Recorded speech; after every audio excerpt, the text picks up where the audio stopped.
My husband and I agreed to keep our finances separate. He said it was healthier that way. Then, I found out he'd been using my SSN to apply for credit cards. One was maxed out on plane tickets and hotel rooms. I called the airline, asked for the passenger list. Her name was listed beside his. When they got to Mexico, they were met with a customs block. The card was reported stolen. Their room was canceled. And I'd notified her husband. They came home broke and tan. He walked into an empty house. Just a note that said, "Fraud and love, you suck at both. We were married 6 years. No kids.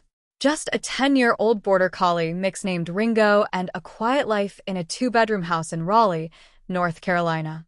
I worked as a dental hygienist. Jason worked in IT, or that's what he said. He always had a laptop open, always typing or on calls. I never really checked. I trusted him. When we got married, Jason told me he thought it was better if we kept our finances separate. He said, "It just avoids a lot of arguments. If we both handle our own money, we don't have to fight about spending."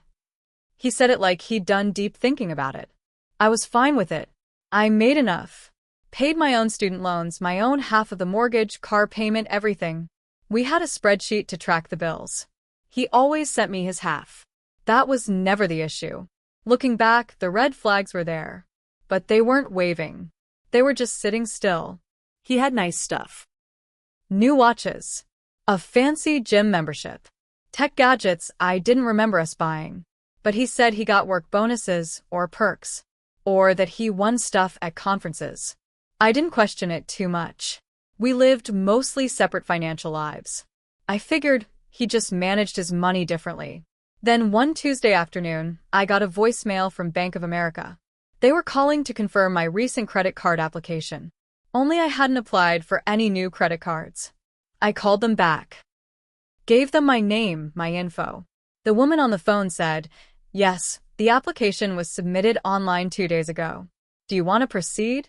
I told her I hadn't submitted anything. That's when I froze my credit.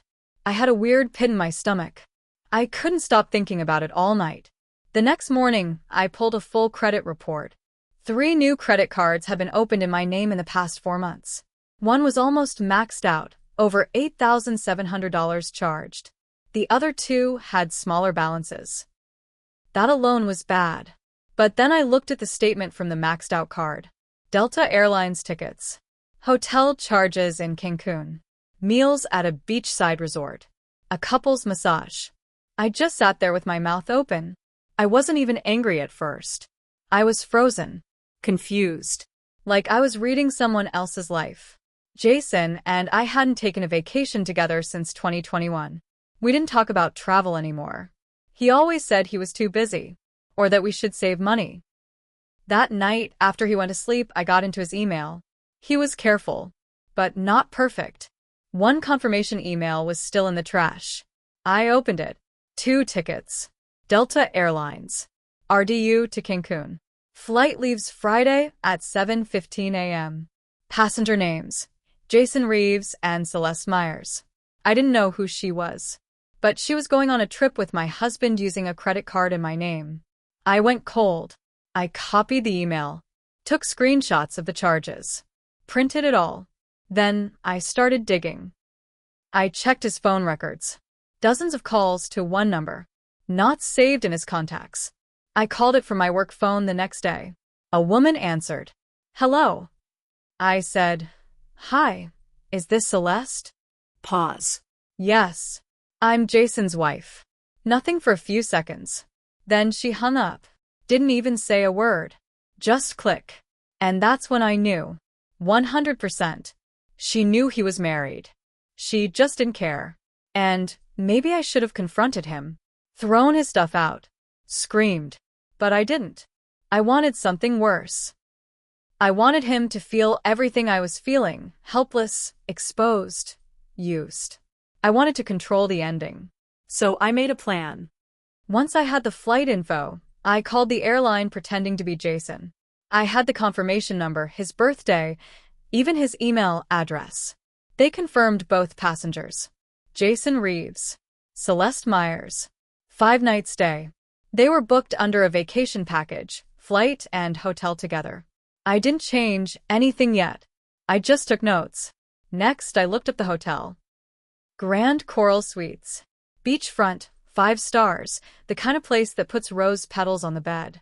I called them too. Told them the credit card used to make the reservation had been compromised. They said they couldn't cancel without bank confirmation. That was fine. I already had the card flagged. I called the bank, reported it as fraudulent. Told them I had no idea who Jason Reeves or Celeste Myers were. That the charges weren't mine. They closed the account and started an investigation. I made sure to mention the hotel and the flight. They said they'd reach out to the vendors and lock the card immediately. Then I went back to Facebook. Celeste's profile was public enough. She had one of those mom influencer vibes. 2 little girls. A husband.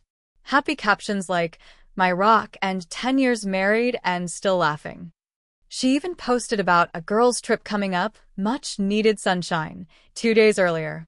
I found her husband, Rick Myers. Sent him a private message with screenshots, the boarding pass, hotel confirmation, call logs, and a short note that said, "Your wife is flying to Cancun with my husband on Friday. Paid for with a stolen credit card. You deserve to know." I did too. I figured he might ignore it, or think it was fake. But he didn't. He messaged back 6 hours later. "Thank you.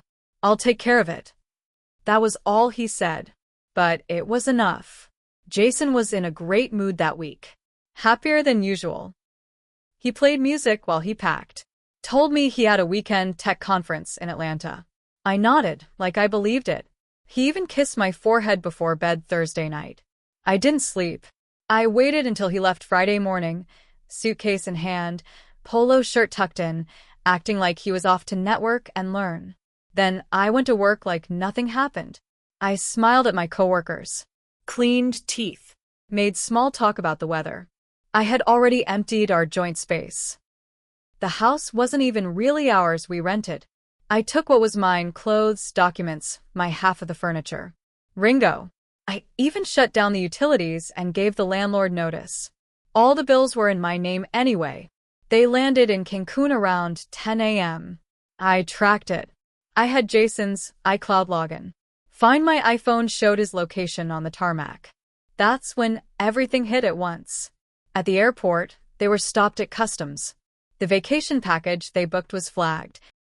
The credit card used to pay had been shut down. The reservation was canceled. They had no working credit card between them. I knew because I watched his phone bounce from the airport to a McDonald's across the street 6 hours later. I don't know where they slept that night. Probably the floor. Maybe the lobby of some cheap hostel. Celeste's husband must have cut her off too, because Jason called his brother 3 times from his phone the next day. They didn't last the full 5 nights.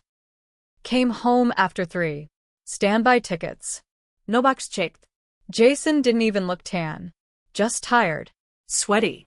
Angry. And when he walked into the house, it was empty. No coats. No TV. No Ringo. Just bare walls and 1 note stuck to the fridge with a magnet. Fraud and love. You suck at both. Jason tried calling me 10 times that night. Left 5 voicemails. The first one was confused. The second one angry. By the third, he was starting to panic. You cleared out the whole place? What the hell is going on? Where's Ringo?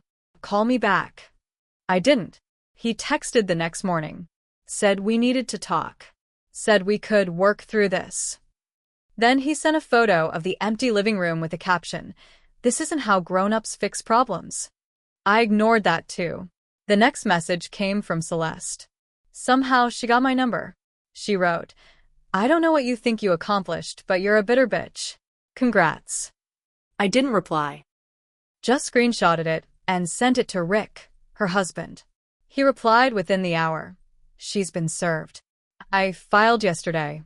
That hit me like a breath of clean air. It wasn't just about revenge anymore. It was about seeing consequences actually land. Knowing I wasn't crazy. That someone else had been gaslit too, and he was doing something about it. 2 weeks later, a certified letter showed up at my sister's place, where I'd been staying since moving out. It was from a law firm. Jason was trying to get ahead of the situation. He was suing me. He was claiming I had authorized the credit card applications, that we shared finances loosely, and I was just trying to ruin him out of spite. That made me laugh. Not because it was funny, but because he really thought he could spin it. So I hired a lawyer. I gave her everything. Screenshots, emails, voicemails, receipts, the bank investigation letter confirming I had reported the card as stolen before the charges were even fully processed. She told me, "We're not just going to defend this. We're going after him for identity theft." I didn't expect that, but I agreed. She filed a counterclaim, filed a police report, sent it to the credit bureaus. Then she pulled one more move I hadn't thought of. She reported him to his employer. It turned out Jason wasn't a systems analyst. Not anymore. He'd been let go months ago. He was still consulting part-time but made very little. That explained the fraud. He wasn't floating on cash, he was sinking in debt and using my name as a life raft. I also found out through discovery that he hadn't just used my name. He'd opened 2 cards under his name using my income to qualify. He was deep in over his head. One of Jason's old coworkers had been following everything quietly. She was a friend of mine on Instagram. I hadn't posted much, just a single picture of me and Ringo with the caption, "Starting fresh." But she reached out. I don't know if this helps, but Jason used to talk about some girl he met at a training in Miami. Said they had a thing. I think it was Celeste.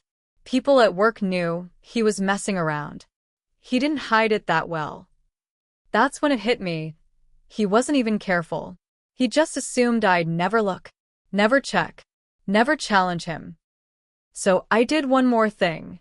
I posted a full story. Not naming names. Just facts. Husband wanted separate finances. Found out he opened cards in my name. He used them to fly his mistress to Mexico. They got stranded. I took everything and left. Now he's under investigation. The comments exploded. People shared it. Some tagged her. Some found old photos of Jason on public pages. He couldn't hide it anymore. One woman commented, "This exact thing happened to me. Thank you for sharing." I thought I was the crazy one. That meant more to me than I expected. The court date came 3 months later. Jason walked in like he hadn't lost everything. Still in one of his overpriced suits, hair slicked back, face pale. Celeste wasn't with him. I found out later she moved out 2 weeks after Rick filed. Took the girls. Filed for full custody. Jason's whole case crumbled fast. The judge looked over the paperwork. My lawyer handed over timelines, the credit report, the fraud claims. All filed before Jason and Celeste ever got on that plane. We had emails, flight records, even photos of the 2 of them at the airport that a friend of mine snapped just to be petty. Everything lined up. Jason tried to say it was a misunderstanding, that I'd known about the trip and got jealous. He said I'd agreed to the cards. The judge cut him off mid-sentence. Literally waved his hand. "You committed identity fraud. You used stolen credit to fund a romantic getaway. Your argument is not only unsupported, it's absurd." Jason's face went blank. Like he still couldn't believe he wasn't getting away with it. He was ordered to pay back every cent, nearly $11,000. Plus legal fees. He got a criminal record. Not jail, but probation, community service, and his credit score tanked. Any chance of a clean financial life? Gone. A week later, I found out he moved into his brother's basement. Celeste? She lost her job at the school where she worked. Turns out they didn't love hiring staff who made local headlines for being part of a fraud scandal. Her parents had to co-sign for her apartment. Rick got full custody. She sees the girls twice a month. I moved into a smaller place. Cozy, quiet. I kept the furniture I liked. The rest I left behind. Ringo's doing good. I'm back to sleeping through the night. I'm not perfect either. I ignored red flags. Let things slide. Trusted someone who didn't earn it. But I fixed it. Sometimes people ask me if I regret not confronting Jason sooner. Telling him off to his face. I don't. Because nothing I could have said would have hurt him more than that walk through the airport. The customs stop. The canceled room, the long flight home, the silence, and the empty house waiting for him. He stole my name. I took his future.